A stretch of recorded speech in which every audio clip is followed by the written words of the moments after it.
Hello dear students, welcome to AEC plus powered by advance engineering classes. मैं राम मनोहर आप सभी का स्वागत कर रहे हैं आज के इस सेशन में। आज हम सीखने वाले हैं रीजनिंग में ब्लड रिलेशन का टॉपिक। जी हां दोस्तों, बहुत ही इंपॉर्टेंट रहेगा ये टॉपिक भी। कोई भी गवर्नमेंट सेक्शन का एग्जाम ले लीजिए, जहां पर रीजनिंग है तो ब्लड रिलेशन का क्वेश्चन होगा। तो आज की क्लास में हम सीखेंगे ब्लड रिलेशन का बेसिक। यहां पर लिखा गया ब्लड रिलेशन का बेसिक कॉन्सेप्ट। बेसिक कॉन्सेप्ट का मतलब दोस्तों, चाहे कोई भी टाइप हो ब्लड रिलेशन का, तो अभी मैं आपको बताऊंगा कि कौन से टाइप के क्वेश्चन आते हैं, कितने टाइप के क्वेश्चंस आते हैं। बट टाइप चाहे कोई भी हो, टाइप चाहे कोई भी हो, हमें अगर क्वेश्चन सॉल्व करना है तो नीड होती है बेसिक की। तो बेसिक क्या है? तो जैसे मैंने आपको डायरेक्शन डिस्टेंस कवर कराया, वैसे ही समझ लीजिए कि ब्लड रिलेशन के क्वेश्चन में अगर आपने ट्री डायग्राम बना लिया, एक ट्री डायग्राम बना लिया और ट्री डायग्राम अरेंज कर लिया, तो आपके क्वेश्चन बड़ी आसानी से सॉल्व होंगे।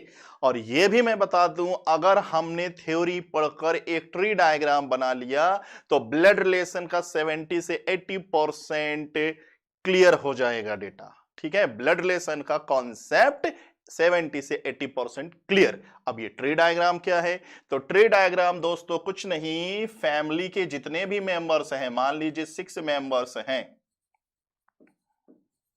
6 मेंबर्स हैं एक फैमिली में, तो इन 6 मेंबर का इस तरीके से ट्री डायग्राम कि अगर हस्बैंड वाइफ हैं तो हस्बैंड वाइफ को कैसे रिप्रेजेंट किया जाए, भाई बहन हैं तो भाई बहन को कैसे रिप्रेजेंट किया जाए, फिर इनके चाइल्ड हैं उनको कैसे रिप्रेजेंट किया जाए, चाइल्ड के चाइल्ड हैं उनको कैसे रिप्रेजेंट किया जाए, तो ये कहलाता है एक ट्री डायग्राम।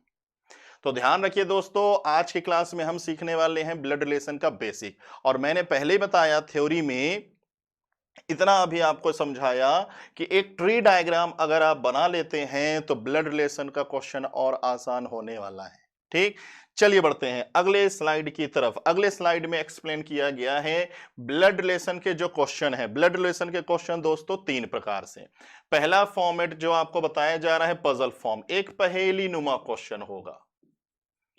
ठीक है, पहेली के आधार पर, पहेली के आधार पर मतलब हमको एक थ्योरी लिखा जाएगा, थ्योरी में हमें ब्लड रिलेशन में जितने भी रिलेशंस हैं, रिलेशन में उलझाने की कोशिश किया जाएगा थ्योरी में। लेकिन हमारा बेसिक क्लियर रहेगा तो बिल्कुल हम नहीं उलझेंगे, उसको भी हम आसानी से सुलझा लेंगे। दूसरा जो फॉर्मेट होता है, ये लिखा गया है कोडेड फॉर्म। तो कोडेड फॉर्म कुछ नहीं है, पजल फॉर्म के जो थ्योरी होगा, थ्योरी को ही कोड से कन्वर्ट कर दिया। देन लास्ट वाला है पॉइंटिंग फॉर्म। पॉइंटिंग फॉर्म क्या होगा कि जैसे ये एक तस्वीर है, या तस्वीर या कोई पर्सन है, अब इस पर्सन को इंडिकेट करते हुए कोई दूसरा पर्सन कुछ बोल रहा होगा। तो एक तस्वीर को पॉइंट करते हुए एक पर्सन इंट्रोडक्शन करेंगे, इंट्रोड्यूस करेंगे, फिर लास्ट में पूछेगा ये इनके क्या लगते हैं, ये इनके क्या लगते हैं। तो अगर देखें तो ब्लड रिलेशन में 3 टाइप्स के क्वेश्चन है, puzzle form, coded form and Poynting form.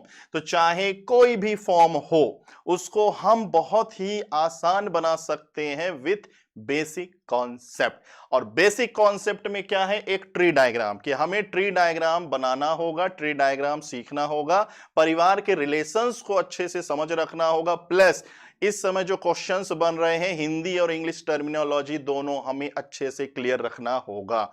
चलिए देखते हैं अगले स्लाइड की तरफ। अगले स्लाइड में क्या है, यहां पर कुछ रिलेशंस हैं दोस्तों। जैसे देखिए कुछ रिलेशंस में यहां पर देखिए, सिंपल अगर चाचा है या मामा है, चाचा और मामा हैं तो हम बोल देते हैं अंकल।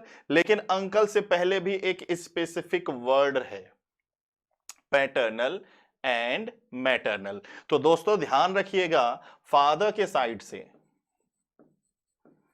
फादर के साइड से यूज करेंगे हम पैटर्नल, और मम्मा के साइड से हम इस्तेमाल करेंगे शब्द मैटरनल। तो ध्यान रखिएगा, पैटर्नल का इस्तेमाल होगा पिताजी के साइड से।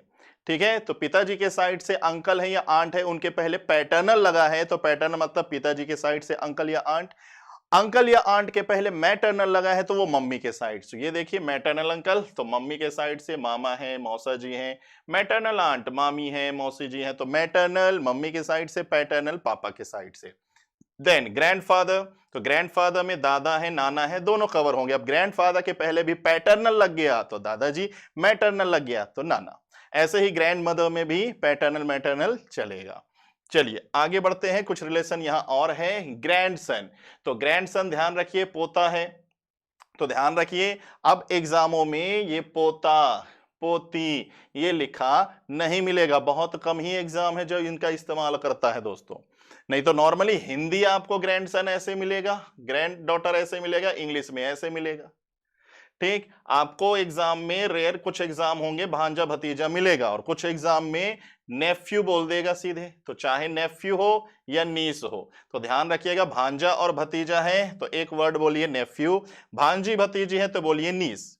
ऐसे ही शादी के बाद जो रिलेशन बनेंगे, आफ्टर मैरिज जो रिलेशन होंगे उसमें हम इस्तेमाल करते हैं इन लॉ, तो फादर इन लॉ ससुर जी के लिए, मदर इन लॉ सास के लिए। देन इसके बाद यहां पर है देखिए सन इन लॉ दामाद, और डॉटर इन लॉ बहू। सबसे इंपॉर्टेंट भाई इस पे स्टार लगा लेना, इन लोग को जब भी थ्योरी में ये लोग आएंगे तो हम अलर्ट हो जाया करेंगे, क्योंकि ब्रदर इन लॉ, तो देखिए ब्रदर इन लॉ में तीन रिलेशन होते हैं, जीजा, साला और देवर, तीनों के लिए बोला जाता है ब्रदर इन लॉ। ठीक, सिस्टर इन लॉ, तो सिस्टर इन लॉ में ध्यान रखिएगा भाभी, साली और ननद, तीनों के लिए सिस्टर इन लॉ। लेकिन कभी भी अगर ब्रदर इन लॉ लिखा है तो पहला प्रेफरेंस दीजिए आप जीजा जी को, सिस्टर इन लॉ लिखा है तो फर्स्ट प्रेफरेंस भाभी। लेकिन दिमाग में रखिएगा कि ये ट्री डायग्राम में दूसरी जगह जा सकते हैं। कजिन, चचेरा ममेरा भाई बहन है तो उनके लिए कजिन का इस्तेमाल कर लेंगे, सिबलिंग सहोदर, सिबलिंग सहोदर।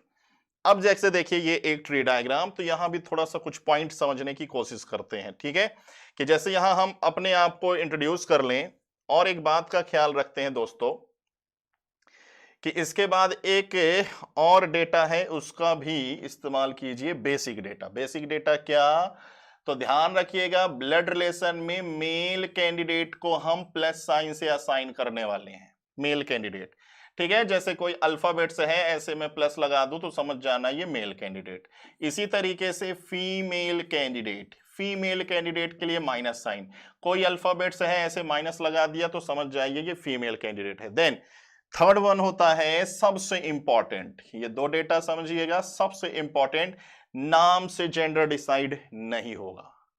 जब तक उस नाम का इंफॉर्मेशन आगे थ्योरी में नहीं मिलेगा, सिर्फ नाम सुनकर जेंडर डिसाइड नहीं कर लेंगे। फॉर एग्जांपल अगर मैंने लिख दिया अजय,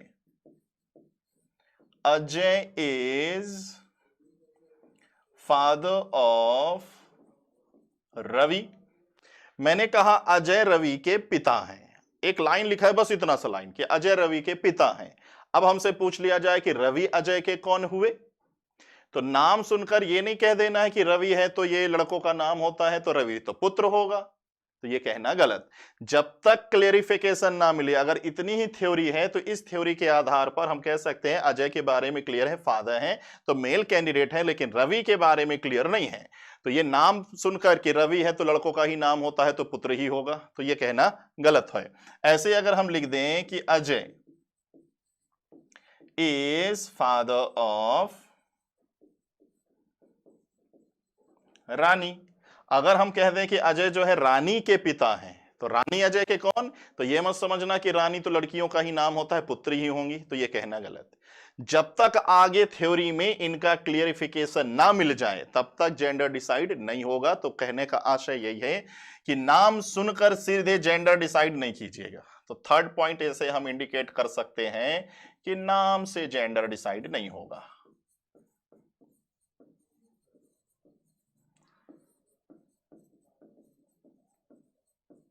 नहीं होगा।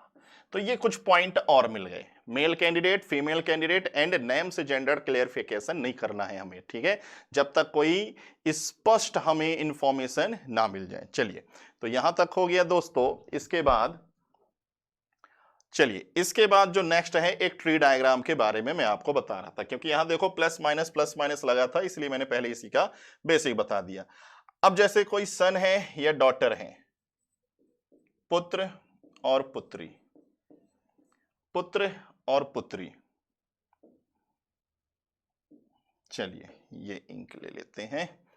तो पुत्र हैं और पुत्री हैं, तो यहां अपने आप के इन्हीं के आधार पर पूरा रिलेशन चलिएगा, पुत्र और पुत्री। अब इनके ये पेरेंट्स, पेरेंट्स में पापा और मम्मी, तो पिताजी के साइड से, ठीक है, पिताजी के साइड से पिताजी के भाई हैं तो चाचा, और पिताजी की सिस्टर हैं तो बुआ। ठीक है, चाचा का विवाह जिससे होगा चाची, बुआ का विवाह जिससे होंगे फूफा। मम्मी के साइड से तो मम्मी के भाई हैं तो बोलेंगे मामा, मम्मी की सिस्टर हैं तो बोलेंगे मौसी। अब इनका विवाह जिनसे होंगे मौसा जी, इनका विवाह जिनसे होगा मामी। फिर पिताजी के पेरेंट्स दादा दादी, ठीक है, ग्रैंड फादर, ग्रैंड मदर, और मम्मी के पेरेंट्स हो जाएंगे नाना नानी, ग्रैंड फादर, ग्रैंड मदर। तो इधर से मैटरनल वाले grand father grand mother, paternal वाले ग्रैंड फादर ग्रैंड मदर। अब ध्यान रखिए, ये सारा रिलेशन मैंने आपको क्लियर कर दिया। तो ये जो दादा दादी नाना नानी होते हैं ये कहलाते हैं फर्स्ट जनरेशन, ये कहलाएंगे फर्स्ट जनरेशन के लोग। ठीक है, ये कहलाएंगे फर्स्ट जनरेशन के लोग।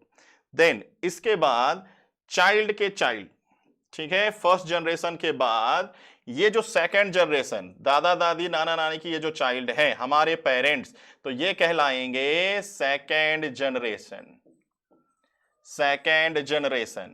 तो दादा दादी नाना नानी फर्स्ट जनरेशन, उनके चाइल्ड सेकंड जनरेशन, और हम लोग कहलाएंगे थर्ड जनरेशन। तो नॉर्मली ब्लड रिलेशन में ध्यान रखिएगा दोस्तों, 3 जनरेशन पर ही क्वेश्चन होता है। ठीक है, दादा दादी नाना नानी, उनके चाइल्ड, चाइल्ड के चाइल्ड। बाकी ध्यान रखिए कि अगर दादा दादी के भी पेरेंट्स हो गए तो परदादा परदादी, उसमें हम इस्तेमाल कर लेते हैं great grand father, great grand mother, great grand father. और जैसे ये थर्ड जनरेशन के लोग, फर्स्ट जनरेशन के लिए क्या लगेंगे, ग्रैंडसन, ग्रैंड डॉटर, और इनके भी चाइल्ड हो जाए तो ग्रेट ग्रैंडसन, ग्रेट ग्रैंड। तो चौथे जनरेशन में, जब 4 जनरेशन की बात हो तो चौथा जनरेशन में इस्तेमाल करते हैं great, great grandfather, great grandson. तो नॉर्मली जो एग्जाम में क्वेश्चन होते हैं दोस्तों 3 जनरेशन पर ही होते हैं। बाकी मैंने पीछे ही सब बता दिया दोस्तों। पिताजी के साइड से जो भी है उसमें हम पैटर्नल का इस्तेमाल करेंगे, इन सब में इस्तेमाल करेंगे दोस्तों पैटर्नल। अंकल हुए, आंट है, ग्रैंडफादर है, ग्रैंडमदर है, और इधर क्या इस्तेमाल करेंगे, मैटरनल, पैटर्नल और मैटरनल। तो ये एक ट्री डायग्राम है। अब इसी ट्री डायग्राम का एक्सप्लेनेशन आगे आपको और मिलने वाला है। आ जाइए, सबसे इंपॉर्टेंट है ये, सबसे इंपॉर्टेंट रहेगा ये कि एक ब्लड रिलेशन के क्वेश्चन सॉल्व करने के लिए सबसे इंपॉर्टेंट डेटा अब हम सीखने जा रहे हैं ट्री डायग्राम। सबसे इंपॉर्टेंट डेटा अब हम सीखने जा रहे हैं ट्री डायग्राम, ट्री डायग्राम। तो सबसे इंपॉर्टेंट रहेगा ट्री डायग्राम। तो अब हम सीखने वाले हैं दोस्तों ट्री डायग्राम। चलिए, तो ट्री डायग्राम में सबसे पहले 2 रिलेशन लिखे गए हैं आपके सामने। कहता है कि A is father of B, A is mother of B. A B के पिता हैं, ए बी की मम्मी हैं। तो ध्यान रखिए, जब कभी भी पेरेंट्स और चाइल्ड का रिलेशन हो, पेरेंट्स और चाइल्ड का रिलेशन हो, कि जैसे आप हैं, हम सभी हमारे पेरेंट्स, तो पहले पेरेंट्स फिर बाद में चाइल्ड आते हैं। तो कभी भी पेरेंट चाइल्ड का रिलेशन हो तो उनको वर्टिकल लाइन से रिप्रेजेंट करेंगे। वर्टिकल लाइन ऐसे, पेरेंट चाइल्ड का रिलेशन है तो वर्टिकल लाइन से ऐसे रिप्रेजेंट कीजिए, और टॉप में हमेशा रखिए आप पेरेंट्स को। पेरेंट्स हमेशा होंगे टॉप में, और बॉटम में होंगे चाइल्ड। जितने भी चाइल्ड हैं, चाइल्ड सारे बॉटम पर। ठीक है, जितने भी चाइल्ड हैं सारे बॉटम पर। तो देखिए, जैसे ही मैंने यहां पर लैंग्वेज पढ़ा, ए इज फादर, तो ऐसे vertical line, A is mother, ऐसे वर्टिकल लाइन। अब वर्टिकल लाइन में दोस्तों ध्यान रखिएगा, टॉप में हमेशा पेरेंट्स को रखेंगे और बॉटम में रखेंगे चाइल्ड को। तो लैंग्वेज पढ़िए, ए इज फादर, ए बी के पिता हैं, तो ए पिता हैं तो टॉप में रखिए प्लस साइन लगाकर। किनके पिता हैं, बी के, तो बी को रखिए बॉटम पर।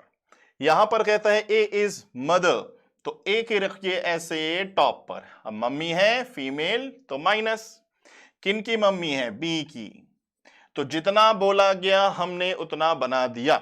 जिनके बारे में जेंडर डिफाइन था कि पेरेंट्स के जेंडर क्लियर थे कि ए जो है पिता है, ए मम्मी है, तो उनका जेंडर क्लियर, चाइल्ड अननोन।